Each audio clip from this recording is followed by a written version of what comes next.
জুবিন গাৰ্গৰ ৰহস্যজনক মৃত্যুৰ CBI তদন্তৰ দাবীত প্ৰতিবাদ সচলত অৱস্থান ধৰ্মঘট কাৰ্যসূচীৰে প্ৰতিবাদ সাব্যস্ত RTI কৰ্মীৰ হাতে হাতে এইদৰে প্লে কাৰ্ড লৈ বিভিন্ন শ্লোগানেৰে প্ৰতিবাদকাৰীসকলে উত্তাল কৰি তুলিলে পৰিৱেশ প্ৰতিবাদৰ মাজতে মায়াবিনী গীত পৰিৱেশন কৰি জুবিন দা জিন্দাবাদ জুবিন দাক ন্যায় দিয়ক ধ্বনি দিলে প্ৰতিবাদকাৰীসকলে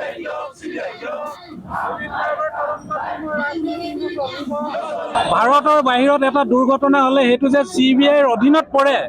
এটো সাধাৰণ মানুহে জানে আজি মোবাইলে জানে গুগল খুচৰিলে AI খুচৰিলে পাই যায় ভাৰতৰ বাহিৰত এটা সংঘটিত দুৰ্ঘটনা এটো CBIৰ আন্ডাৰত পৰে CBIৰ অধীনত পৰে কিন্তু হেতু CBIৰ অধীনত সময়মতে দিয়া নাই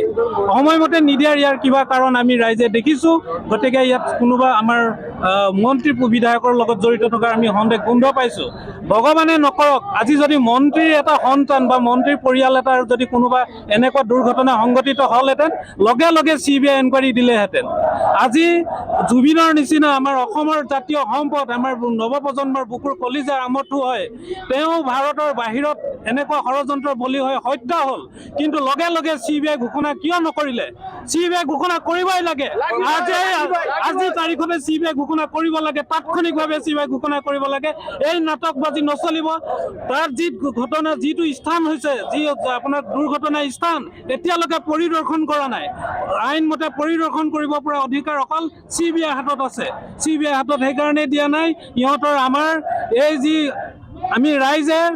চৰকাৰ হয় আমি তেওঁলোকক প্ৰতিনিধিত্ব কৰিবৰ কাৰণে যি দায়িত্বভাৰ দিছো তেওঁলোকে সেই দায়িত্বভাৰ মিছ ইউজ কৰিছে অপব্যৱহাৰ কৰি এই আমাৰ যি ষড়যন্ত্ৰ কৰি আমাৰ বুকুৰ কলিজাৰ আমঠু জুবিন গাৰ্গক হত্যা কৰিলে গতিকে আমি বিচাৰিছো বিদেশৰ মাটিত সংগঠিত অপৰাধ এইটো CBI গতাই দিয়ক CBI গতাই দিয়াৰ পাছত আমাৰ কোনো ধৰণৰ সমস্যা নাই আমি উচিত তদন্তৰে উচিত ন্যায় পাম বুলি আশা